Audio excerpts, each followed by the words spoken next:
What we have here is a Porkfest of epic proportions. You can't imagine how much pork barrel spending is going on in this bill, but you should know about it.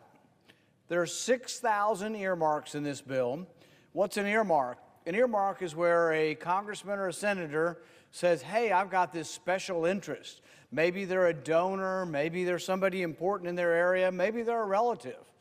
And they want to name, Bubba Gump's Shrimp Museum after them, or they want to name some kind of museum after one of their donors. And that's what ends up getting put into these bills and bloats them beyond imagination. It also is sort of the grease that eases in billions and trillions of other dollars, because you get people to buy into the total package by giving them a little bit of pork for their town, a little bit of pork for their donors.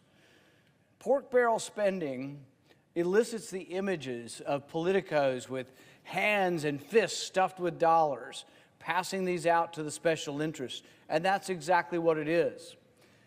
In 2010, 2009, there was this Tea Party uprising. There were people concerned that their government had gone beyond its constitutional limits, had begun spending money like there was no tomorrow, that the debt was rising at an extraordinary pace. And people came to Washington, and one of the things the Republicans vowed to do was be better. We voted within our conference to ban earmarks. And for nearly a decade, maybe a little more than a decade, Republicans didn't put forth earmarks. But it's sad to say, when we look at the blame for the debt, that the blame goes to both parties. People often ask me, they say, whose fault is it, Democrats or Republicans? My answer is yes, it's both parties. Now, both parties have different priorities, but they do get together and they support each other. They pat each other in the back, and everybody gets more money. Because the one truism about Washington is they believe there are no limits to the money. In your state capital, the revenue that comes in is spent. In your county government and your city government, the revenue that comes in is spent. The one place that there are no restraints, where there are no trade-offs, where the printing press runs 24 hours a day, is Washington. The Federal Reserve simply buys the debt, but it's not without repercussions.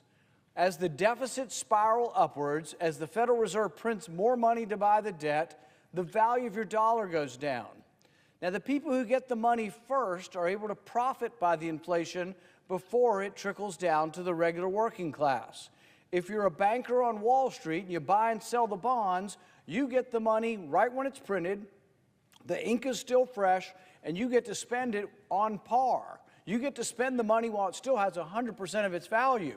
When it gets to you, when it gets to America, when it gets to all of us, it's lost its purchasing power. So it no longer buys as much, and we see the prices in the grocery store going up, and we see our wages sluggishly chasing those prices.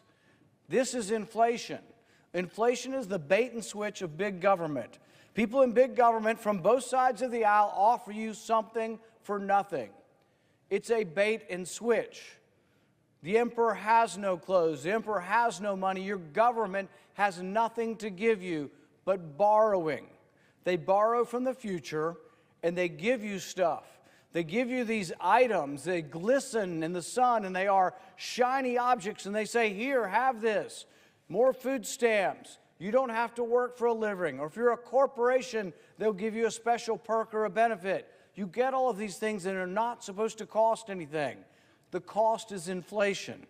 It's a deceitful way of running your government. It's a deceitful way of borrowing from the future, but it's what goes on day in and day out. The Republicans at least put up a pretense. They say to the people at home, and they go home and they pound the desk and say, we are the conservatives and we believe in balanced budgets. But when you see how the voting goes, it's not true. Some of the Republicans are conservative, so we had a vote recently to get on this bill. All the Democrats voted for the 6,000 earmarks and all the spending. There hasn't been a spending bill that there's been significant Democrat opposition to that I know of in modern history. They all vote for the spending. But the secret unknown to a lot of people at home is there are 12 or 15 Republicans, the big government Republican caucus, who vote with the Democrats. Because, see, what's happened is we've abdicated the power of the purse. The power of the purse we hold and could use at any point in time. 41 members of a party or a caucus or a conservative group could stop legislation and demand that the other side compromise. But that's not what happens.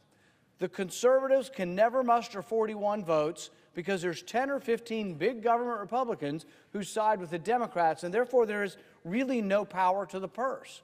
There is no ability to restrain spending. In fact, the opposite happens. A lot of people don't understand this. They think there's no compromise in Washington, and the opposite is true. There is compromise every day on every spending bill, but it's not compromise between big government and constitutional government. It's compromise between big government Democrats and big government Republicans. The big government Republicans want to send foreign aid to all far-flung reaches of the planet. They also want to fund the wars in all far reaches of the planet, and they want to fund the military-industrial complex. That's the traditional Republican condition. Now, Democrats take that position now, too, so they're all together on this. And then on the welfare proposition, the idea that you don't have to work and basically we'll just pay you not to work, and that the payment for non-work is actually now exceeding the payment you get for work, that's a Democrat proposition. But the big government Republicans say, oh, that's fine. If we can get the military-industrial complex money, we'll give you the welfare money. So it's welfare and warfare. And they do come together. And the media won't report this. They either don't understand it or ignorant or just incompetent. They don't report it to you. They say that the problem is not enough compromise. The problem is not enough dialogue. No, the country's bankrupt because there's too much compromise and too much dialogue between people who believe in big government. And so we have, on an annual basis, a deficit of $1.5 trillion. Now, during COVID, it was even worse. During COVID, it got up to like $3 trillion. But we're now adding debt at about $1 trillion every 3 months. It used to take a decade to add $1 trillion in debt. Now we're adding $1 trillion in debt in 3 months. Our interest payment has doubled. Interest, within a year or two, will be the largest item in our budget. Now, interest doesn't really buy anything. It's just paying the bankers for the privilege of borrowing from the future. And as your interest payment grows and crowds out everything else, it's sort of like having credit card interest, and all of a sudden you've got so much on your credit card and your interest payment is so high that it crowds out all other spending and forces bankruptcy.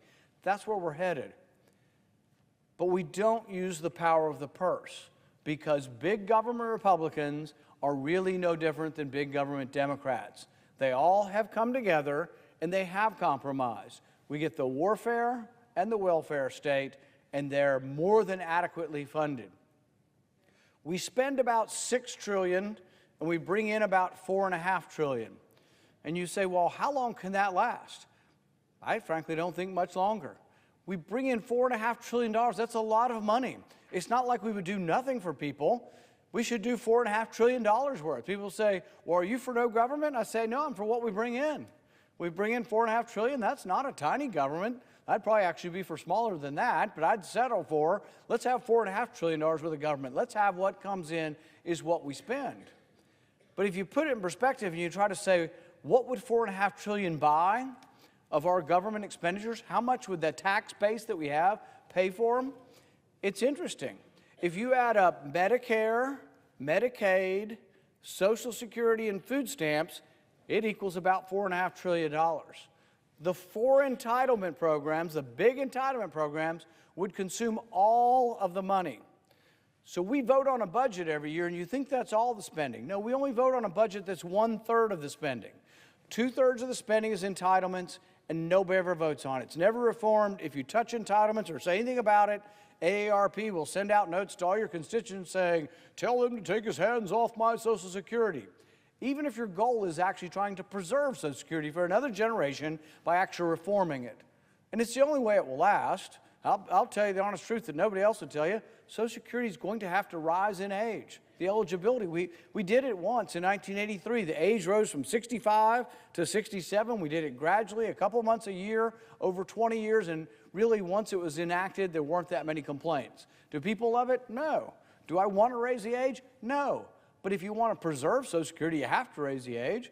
And to do nothing, to stick your head in the sand or say, we're not going to talk about entitlements, means you're not a serious person.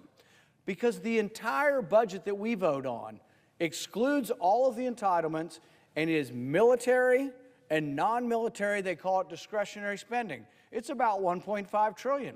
So the deficit actually equals our budget. If we zeroed out our budget, that's how we would balance the budget. We're not going to do that. But if you were to take everything and cut a very small amount of every program, including the entitlement cost, not necessarily the benefits, but the cost, if you were to cut across the board, you could actually begin to balance your budget. It's what any normal business would do. It's what any family would do. And yet we do none of that. And it goes on and on and on. So this year we'll have a deficit of 1.5 trillion. The bill before us codifies that. It's not all the spending. There'll be a little bit more spending next week. But all of this spending together is still at a rate that we will borrow 1.5 trillion. And some people don't quite grasp this. They're like, oh, it's this big number, but it doesn't mean anything. We've had a debt forever. Well, what it means is higher prices in the grocery store. If you are not bothered by higher gas prices or higher grocery prices or higher electricity prices, then you don't need to listen to me. Just forget about it and pay the higher prices. But people are being squeezed. The people being squeezed are those at the lowest part of the socioeconomic ladder, those with fixed incomes, or those retired. But we've now linked most of the retirement benefits and most of welfare are linked to inflation. So they're kind of getting their bumps to try to keep up with inflation. It's actually more the working class, those who are working for a living, be paid privately, or are having more trouble keeping up with this.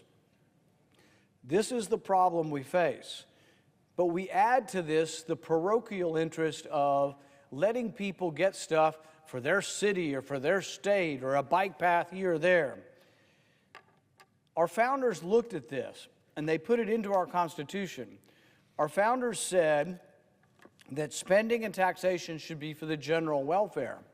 And this was discussed over and over again because if it only said the general welfare, the argument would be, what does that mean? That could mean anything, right?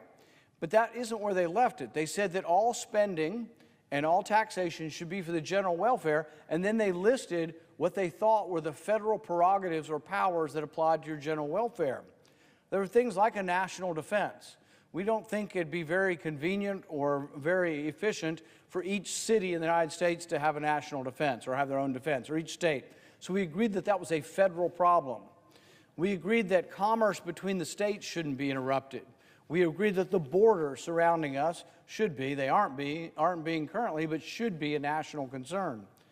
But for most other things, like a bike path or a museum, we agreed that that was a parochial interest. We didn't tell your state government they can't do it. So there's nothing in the Constitution that says that your state can't provide museum funding or a bike path. But it is in the Constitution the federal government doesn't do that. Now, why do they want to buy a bike path up here? So there's a bike path in Rhode Island they want. Why do they want that? Well, the people from Rhode Island stuck it in there. It's an earmark.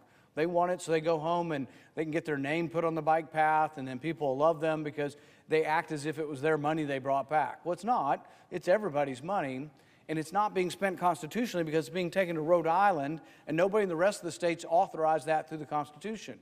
You can tax the people of Rhode Island to pay for bike paths. You can tax the people of Kentucky, but it's not constitutional to take our money and send it back. But it's also unwise for another reason. Why do you not want earmarks? Why do you not want pork barrel politics coming from Washington? Why? Because we have no limits. We got a printing press. I mean, we just print money 24/7 all day long. The debt we borrow, I think it's more than $2 million a minute. And we probably borrowed $40 million since I started talking a few minutes ago.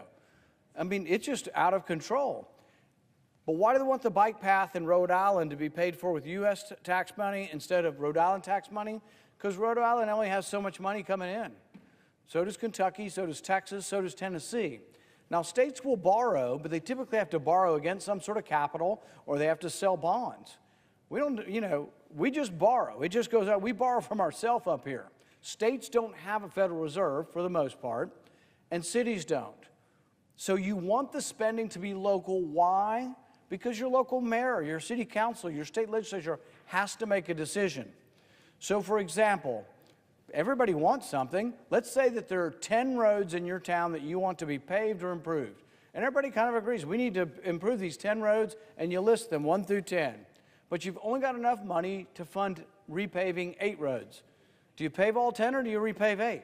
No, if you work for city government, whether you're a Republican or a Democrat or an independent, You pave what you have money for that year, and you put the last 2 that you couldn't pay this year first on the list for the next time. When I mention that here, that is such a foreign concept that I had a chairman from the opposite party of one of the committees look at me and said, we shouldn't have to choose. And I said, what do you mean? He said, well, we shouldn't have to choose. If it's a good cause, we should give them money. Well, everything's a good cause, but we don't have the money. But in Washington, it's not a choice. It's put it on my tab. There's never really the realization that there's a finite amount of money. There's never really a realization of the pros and cons of spending money we don't have. And like I say, look, we bring in $4.5 trillion. There's a lot of things we could do with $4.5 trillion, but we would have to look for some savings places. Now, both Republicans and Democrats are guilty of saying we can look everywhere, but not at entitlements. So we had a big debate about a year ago. McCarthy was the speaker over there, and he ended up losing his speakership over this. They made a deal to raise the debt an unlimited amount for 2 years beyond the next election in exchange for these spending caps. But the spending caps were high enough that it still looked like many on the other side wanted more money, so they made a side deal. All of these deals, though, were to expand the amount of spending. Didn't really cause any restraint. And then when you looked at how much is actually being spending by this debt deal, you find that we're still leading to a $1.5 trillion deficit in 1 year. The spending goes on and on and on. There doesn't seem to be any sort of restraint. And people say, well, we're in the minority, Republicans in the minority, what could we do? It only takes 41 of us.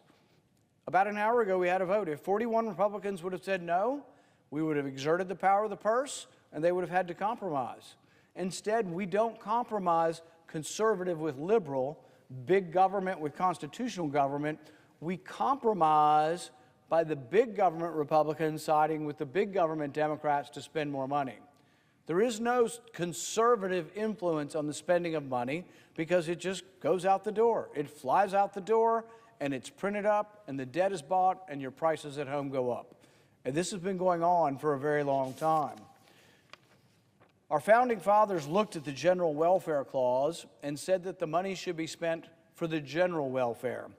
Justice Story ruled in 1833 that the general welfare clause was not a general grant of unlimited power, but rather a limiting clause that meant government taxation and spending must be for the general welfare, must be for something that's for everyone, as opposed to something that's just for one state or one city. Jefferson agreed, and Justice Story quoted Jefferson in his argument. Jefferson wrote that the laying of taxes is the power and the general welfare is the purpose for which the power is to be exercised. Taxes were not to be laid or spending was not to occur for any purpose that Congress pleases, but only to pay the debt or provide for the welfare of the Union. Congress was not to do anything they pleased to provide for the general welfare, but only to lay taxes for the purpose that would be beneficial to the entire country. Wasn't for bike pass, wasn't for museums, wasn't for sex parties in Philadelphia. The Pennsylvania senators actually had an earmark in here for sex parties, communal sex parties in Philadelphia. Even they were embarrassed after that one came out, and that earmark they've taken out now. But that's the kind of stuff that gets stuck in here. There was a road to nowhere from Alaska from a few years ago, all kinds of parochial interests that are not part of the general welfare, not allowed by the Constitution.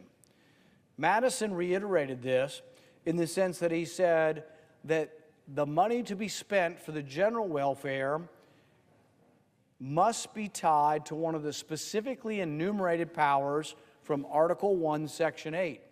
Article 1 of the Constitution has to do with the spending powers, the powers granted to us.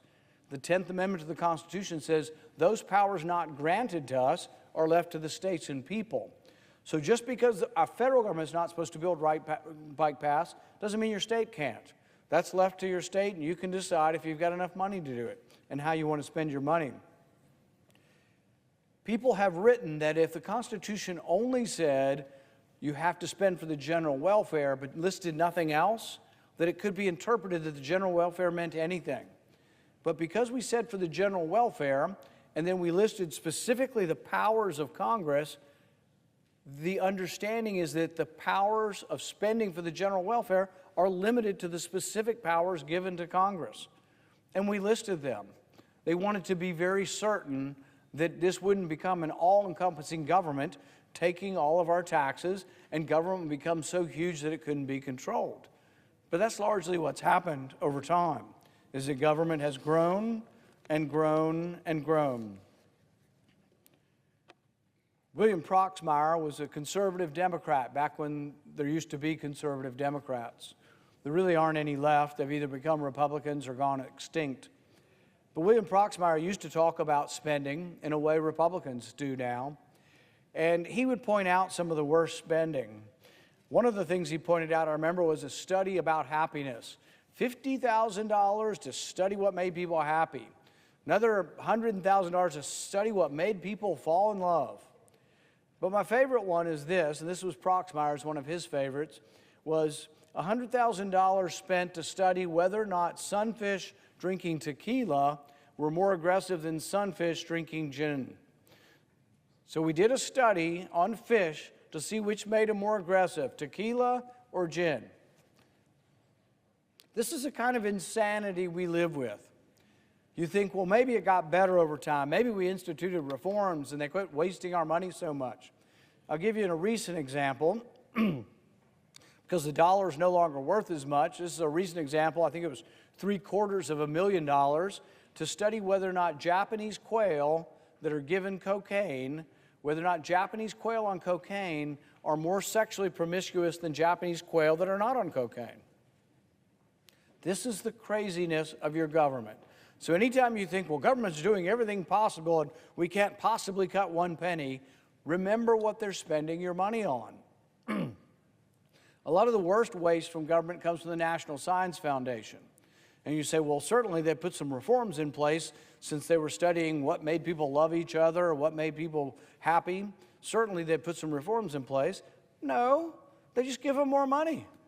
We had a bill just 2 years ago that nearly doubled the amount of money going to the National Science Foundation. Do you think they're more or less likely to be frugal and wise and less wasteful with our money if we double the amount of money we give them? This is what passes for oversight in this town. And this is a real problem. The earmarks are the tip of the spear that make it worse. Because often, if you've got someone wavering in the wind and they actually think that they might be conservative and they might not vote for the spending bill, you say, what if we give you this? What if we give you this airport? We'll even name the airport after you in your district. Airport named after you, boy, that's a bonus. And then if you do that, you need to vote for the entire bill. So what happens is the entire bill gets bigger and bigger as everybody gets an airport or a park named after them. I personally think we shouldn't name any parks after politicians. It's not their money. It's your money. I mean, it's a taxpayer money. If you're a person who worked hard and gave money to make a park in your town, by all means put your name on it. But we shouldn't have any politicians' names on it. At the very least, they ought to be dead. I'm not saying we should cause their death. I'm just saying they ought to be at least dead, before you put their name on it. But we have living politicians with dozens and dozens of parks with their names on them. It's not their money to give. There's the famous story of Davy Crockett, who's a congressman here, and it's called Not Yours to Give. And there'd been a fire in Georgetown, and they raced over there to put the fire out. In those days, there was a communal fascination and a communal eagerness to help put fires out. There weren't as many official fire departments. Georgetown, pretty good, probably buggy or horse ride from here. But they raced over there, even the members of Congress, to try to put the fire out. Sure enough, the next day they said, well, we need to give them money. And Davy Crockett was persuaded, and he voted to give them money. But he got home, and he got to talking to a farmer across the fence post, and the farmer said, well, you saw that fire, and you saw that damage, and you saw the calamity to those people, and you wanted to help them, and I understand that sympathy, but you're not here at home in Tennessee to see the suffering of the people in your own community who have an equal need and an equal right to that. But really, charity is not something that was part of the government's mission. Government was supposed to be the law and order parameters to allow the engine of capitalism to create the wealth that allows us to take care of people. But more and more, it's become to replace charity and to become the bread and to become the sole focus of generation after generation who don't know the wonder of work. I've often said to people, I think everybody ought to work. Everybody that can work should work. I wouldn't give out any benefits to anybody who can work, who doesn't work. Sounds harsh, but really I think work is actually a bonus. Work is a benefit. Work is a privilege. Work is something that everybody should want. I don't care whether you clean the carpets here or you own the building. Work is a redeeming value. It's how people get their self-esteem. But we now live in a generation where everybody gets a trophy. If you participate, hey, come participate in the welfare program, here's your trophy. But it actually is demeaning to the people, and it keeps more and more people on this. People say, we need Medicaid for everyone. And I say, no, we want Medicaid for only those who can't help themselves. We want that number to be 5 or 10% of the public, not 40% of the public or 50% of the public. That means you're failing. We want to grow government where people grow business where people have their own insurance, where there is private insurance, where there is a marketplace where prices would come down. But that doesn't happen as government becomes more and more involved. If you look at the two areas where prices are rising the fastest, education and healthcare, what do they have in common? Government dominates these spaces. Government gives free tuition, the endowment of Harvard's billions of dollars, and the tuition goes like this.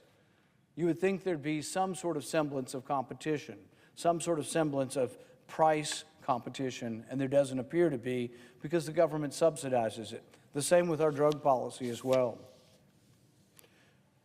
We're here today to discuss spending, but the other side is just discussing, oh, well, the government will shut down.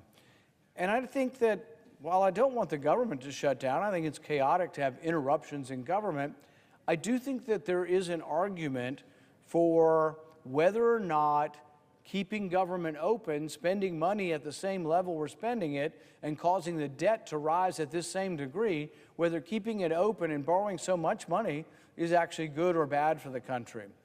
I actually think we're damaging our country. I think that we actually are, the greatest threat to our national security is actually our debt. The threat is from within. We're not going to be overrun by foreign armies. We really are not in danger of being invaded by a foreign army. Now, you can't tell the people that spend the money on military that because they want more and more and more.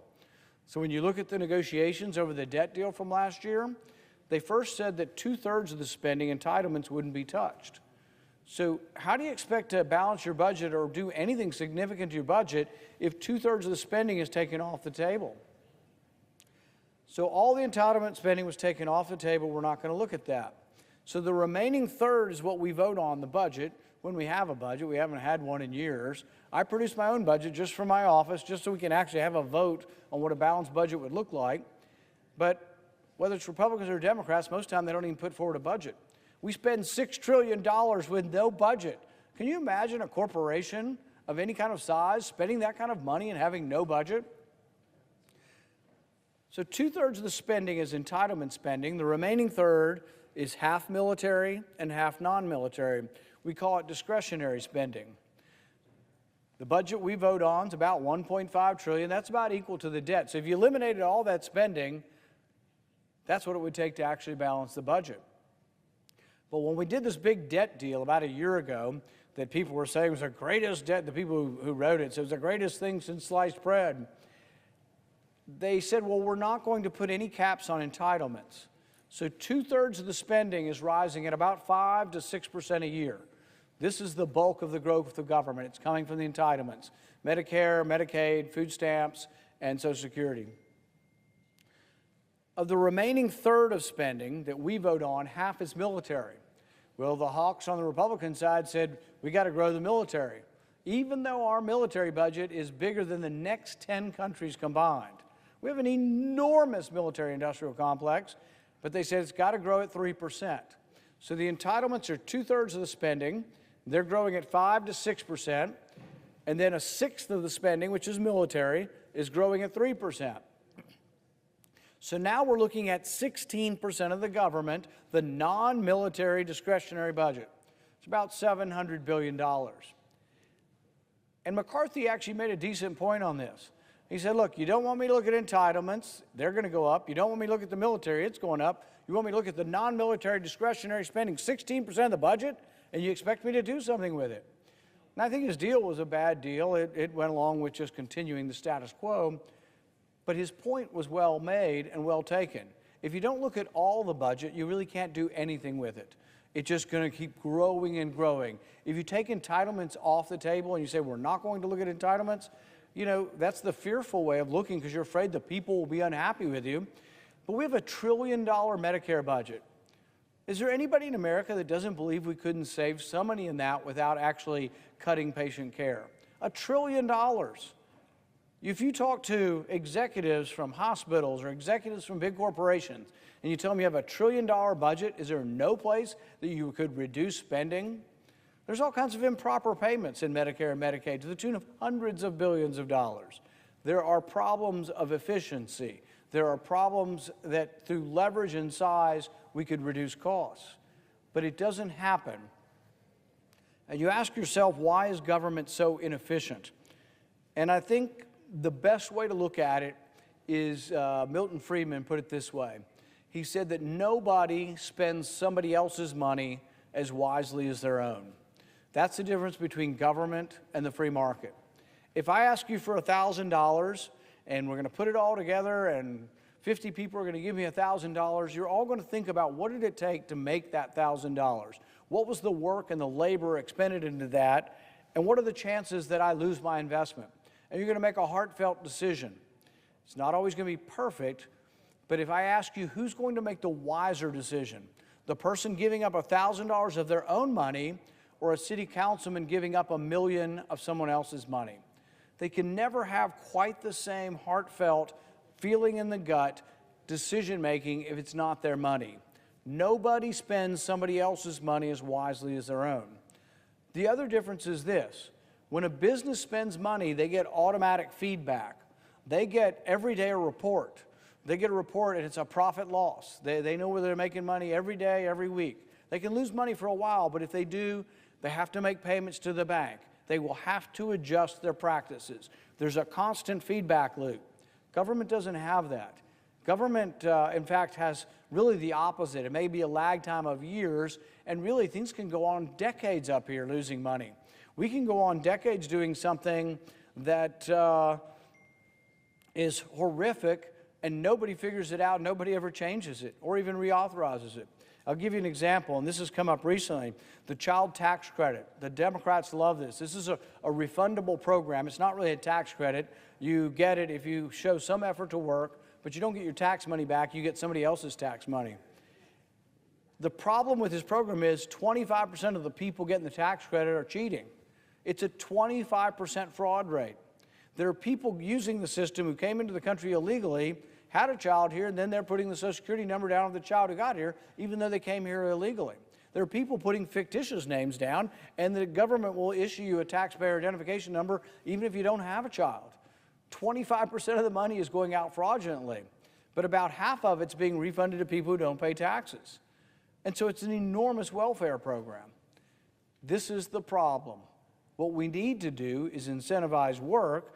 Instead, there are reforms being looked at for this program, and the Democrats have decided, well, we think work should be like maybe you work once every 3 years. So currently the work requirement is a little bit of work each year, and you still get other people's money. But now the Democrats want to change it to, well, if you work once every 3 years, you still get somebody else's money. Everything is to dilute the value of work, all within the context of a government that borrows $1.5 trillion a year. We are borrowing money so rapidly that we have never, ever before borrowed money like this. We're exceeding even the level of borrowing of World War II.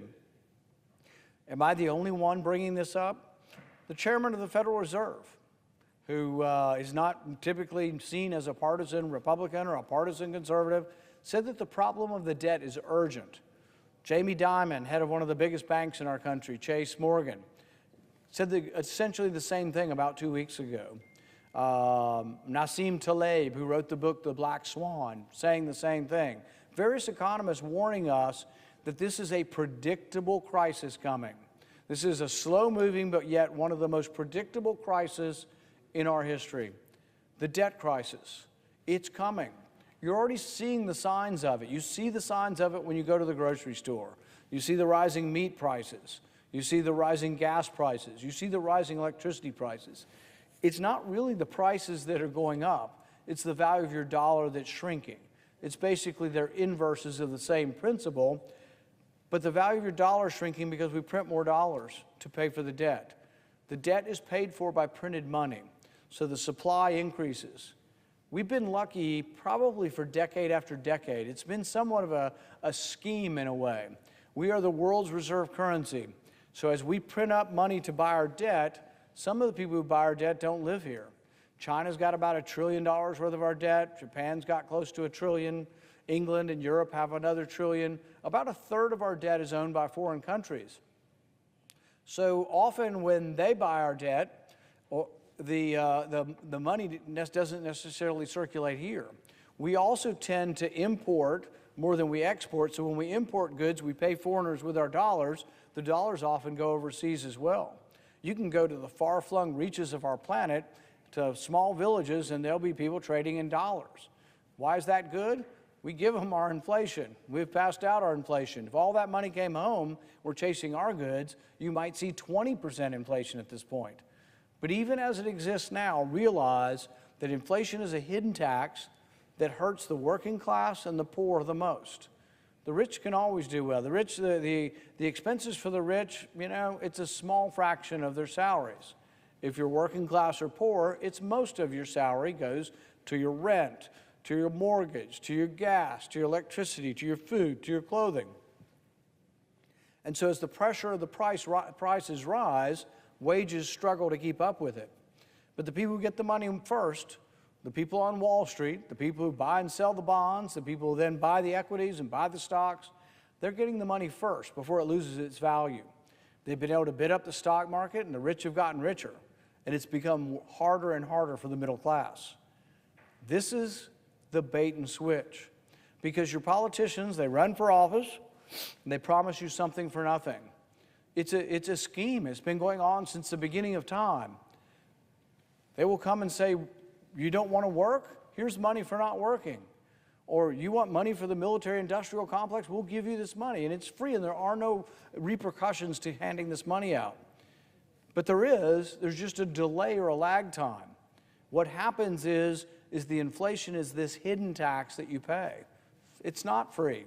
There is no such thing as a free lunch. Something for nothing doesn't exist. It only exists as a figment or as a fairy tale or as something that the people who want to run for office are trying to trick you. They're saying, take this, it's manna. Take this, it's free. Here, dangle this shiny object, take this, and you'll be better off. But in the end, the country is teetering in the balance. And people sense this. People have a way of sensing this more than the leaders. The elite up here think they know everything, but talk to the common man. I tell any politician up here, talk to a man or a woman who's got grease on his hands and ask them what they think about the welfare state. Ask them how much sympathy they have for people who don't work. Ask the guy or the woman who's got grease on his hands, works hard. You can tell they work hard. You can tell by the grip on their hand that they work with their hands each day. Ask them what they think about people who don't work. You'll get less sympathy than you'll get from anybody you ever meet because they work hard and they're tired of their tax dollars going to people who are not working. Now, is this people who can't work? No, there are a very small percentage. Of those who aren't working, it might be 1 or 2% can't work. The vast majority are able-bodied and can work. The vast majority should be sent back to work immediately. The vast majority should be told to get a job or your benefits run out. We don't do that. We go on and on and on. Through the pandemic, we kept adding federal benefits on. At one point, we had $52,000 a year for not working between state and federal benefits. If you had a couple of two, you could be getting over $100,000 a year not working. Who's going to work when you can get $100,000 for not working? This is why there's been a sluggishness getting people back into the workforce. But the thing to remember about our country is the incredible engine that freedom and capitalism and voluntarism and trade has brought to this country. People are dying to get into this country. It shouldn't be lost in the debate over immigration, what a great place this is and how many people want to get here. Some of the best Americans just got here. I know many people are first-generation Americans, and they're great people. They bring the work ethic. In fact, sometimes there's better work ethic from the people who just got here than the people who've been coddled generation after generation after generation of not working. And it's not that anybody is inherently bad, but we bring out the worst tendencies in people by offering them things. It's not good for people not to work. There's an interconnection between addictedness and lack of work. There is a self-fulfilling, there is a reward, a self-esteem building aspect to work. Everyone should work not as punishment, but as reward. But we have a system where if you say people should work, and that we shouldn't pay people for working, or the wage for non-working shouldn't be anywhere near the wage for working, you're seen as somehow being too harsh. But the opposite is true. If you truly care about your fellow man and woman, you'd want them to work. So you'd want to have in place very few obstacles to work. The benefits for not working should be short-lived and small and frankly not that good to get people back to work. There are millions of jobs unfulfilled right now. We often think, well, there's only, 8% unemployment. But it's really about 30 to 40% not participating. They have something called the labor force participation rate. It hovers around 60, 62%, which means you've got high 30% of people eligible for work not working. This is the problem we have. But if we look at what made our country great, what made America great in the first place, freedom, being left alone, low taxes, low regulation, a small federal government, a small footprint for government everywhere so people can thrive. I've traveled this country and I've seen amazing things. I've seen amazing success, from the vast wealth of the wealthiest to the vast wealth of the middle class. In this country, in my state, you can be of modest income, two people of modest income, and own your own house and live on several acres of land. The American dream is out there. It is still waiting. We have too many people, though, proclaiming victimhood. Color of my skin, my ethnicity, or this and that, I'm a victim, nobody will hire me. It's completely untrue. People need to know that actually there's never been a better time to be alive. There's never been less racism, less bigotry, less unfair business tactics than at any time in the history of the world. And if you don't believe that, you need to know more about history, because history is replete with really awful kind of situations for people from different races and different backgrounds.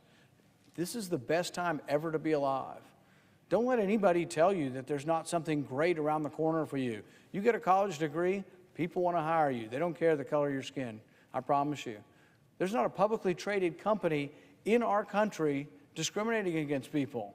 If anything, they want you more because they want diversity. Don't let us get absorbed in this idea of victimhood.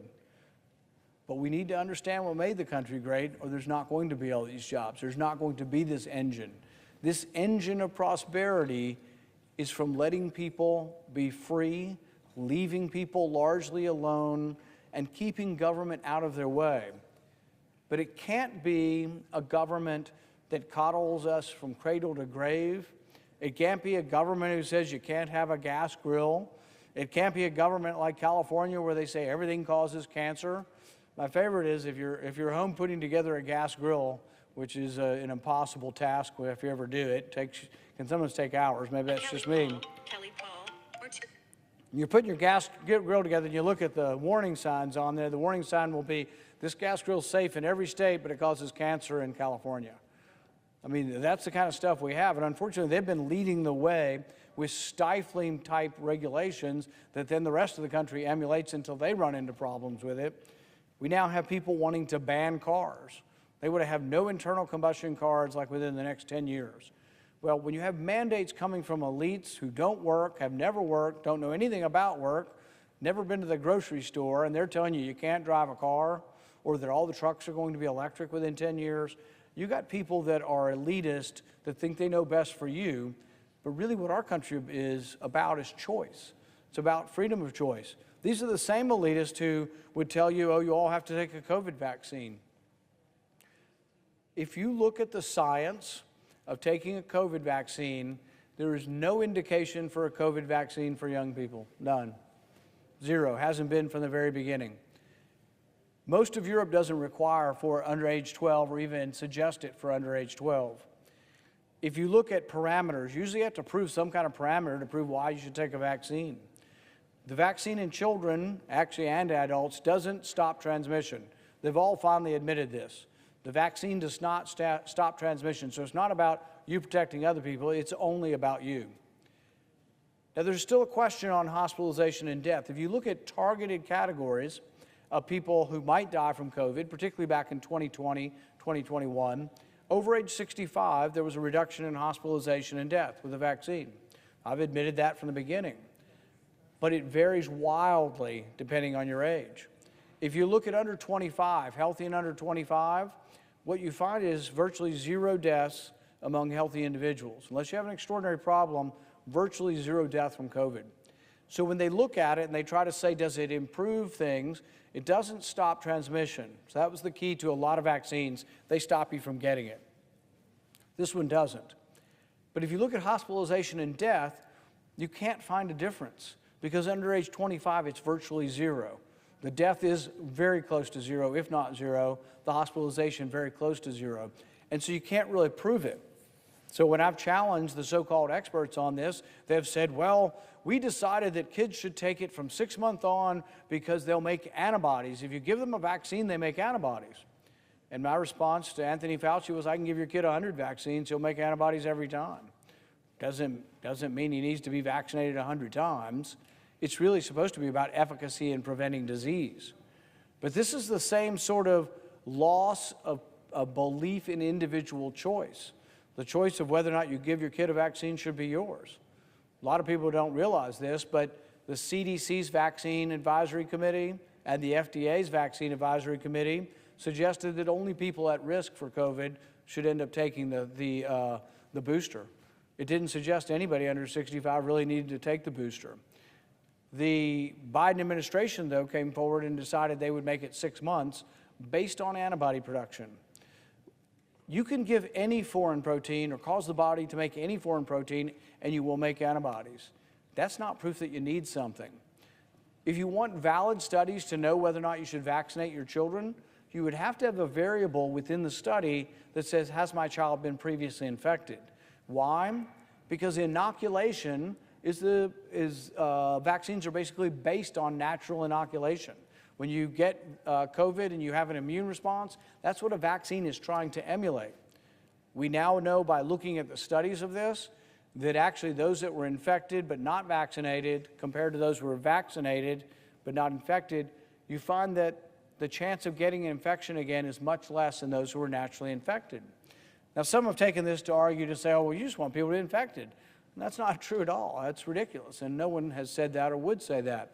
What I've said is people want to know the truth if they have already been infected. Much of the country over age 65 got vaccinated at least twice. Like 97% of people over 65 got vaccinated twice. Most of them have been infected at least once or twice. What they would want to know is the truth. What is my chance of dying or going to the hospital if I've had 2 vaccines and been infected twice? Well, the studies aren't including, this is from our government, because we wonder the reasoning, aren't including whether you've been infected. Well, if you don't include the variable of whether you've been infected or not, how would you know whether to get vaccinated again or whether you need to? We know a couple things for certain. The virulence of the virus was much greater in 2020, 2021, and has gotten less each year. So the virus has mutated to be less dangerous, but we also know that the amount of immunity, both from vaccine and from natural immunity, has grown. And as the two have grown, what we have now is an endemic virus. Unfortunately, even in this body, we still have a crazy rule telling our pages that they have to have 3 vaccines. With kids, it actually goes against, I think, medical advice to do that because there's a risk of a heart inflammation with a vaccine. It's not a huge risk, but it's about 4 in 15,000. But what is their risk of hospitalization and death at this age? Virtually 0. So if you categorize or section this out by age, what you end up finding is that in the elderly population at risk for COVID, it in all likelihood still makes sense for vaccination. In the younger crowd, where the death rate and hospitalization rate is virtually 0, what you find is the risks of the vaccine actually exceed the risks of the disease. You want to be vaccinated, you should be allowed. It's a free country. But we shouldn't have mandates throughout government that actually may well be malpractice.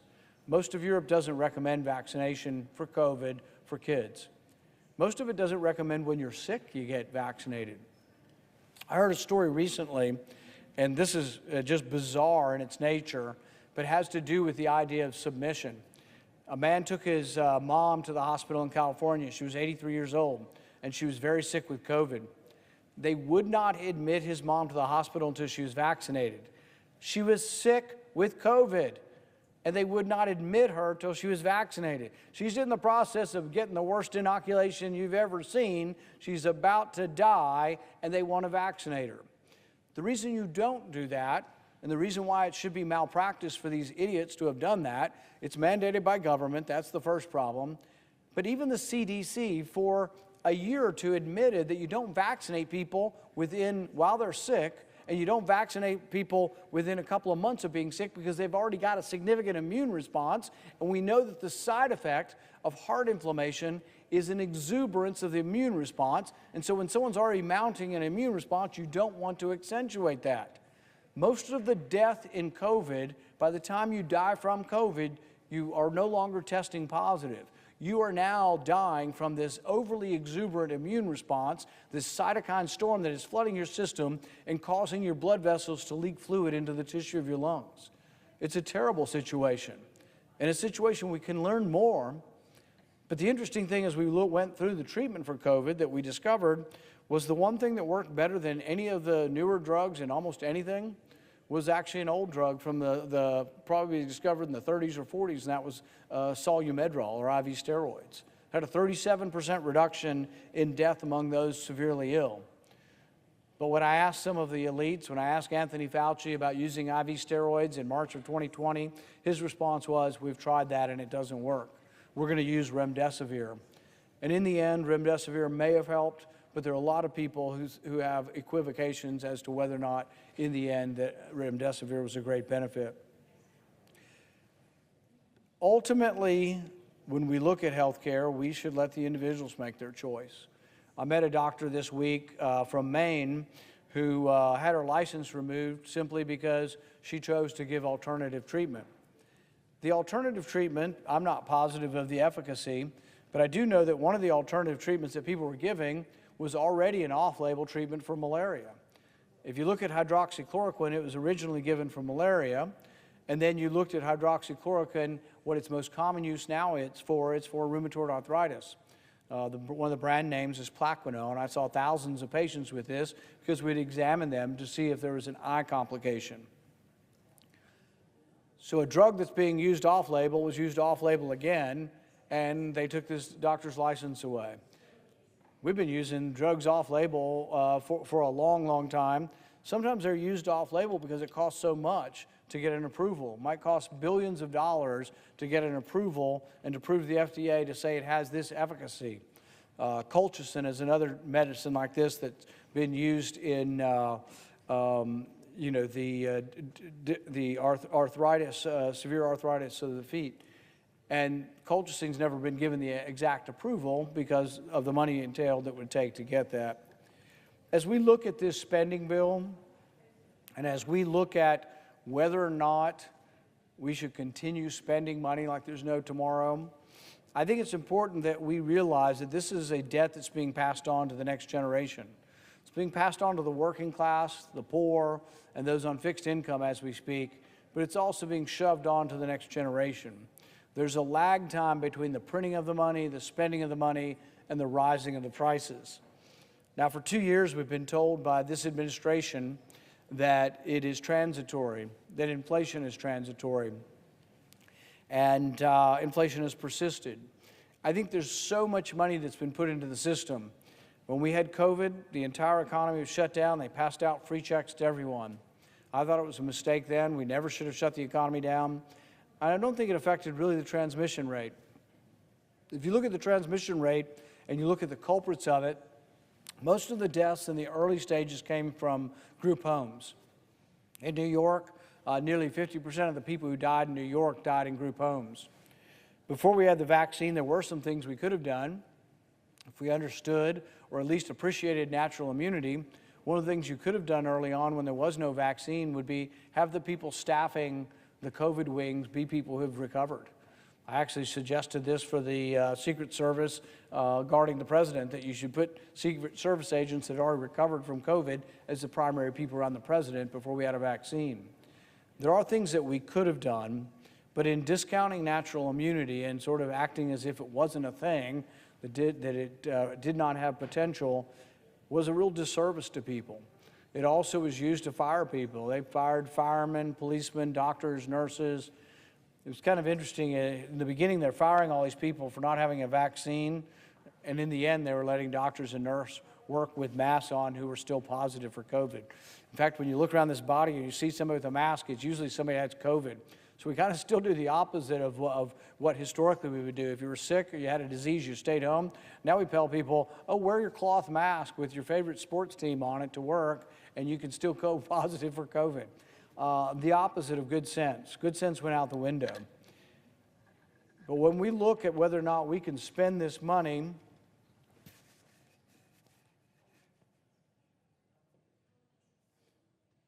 spend money we don't have, we need to look at the ramifications of that. The ramifications are basically inflation, rising prices. And so I think that it's a disservice, but it's a bait and switch. It's people saying, oh, let's help people by just giving them stuff they want.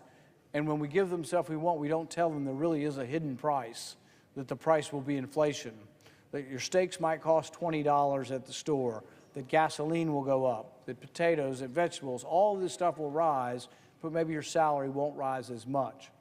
We don't talk about the disincentive to work we have by paying people more for work, more not to work than to work. Our founding fathers were quite clear about this.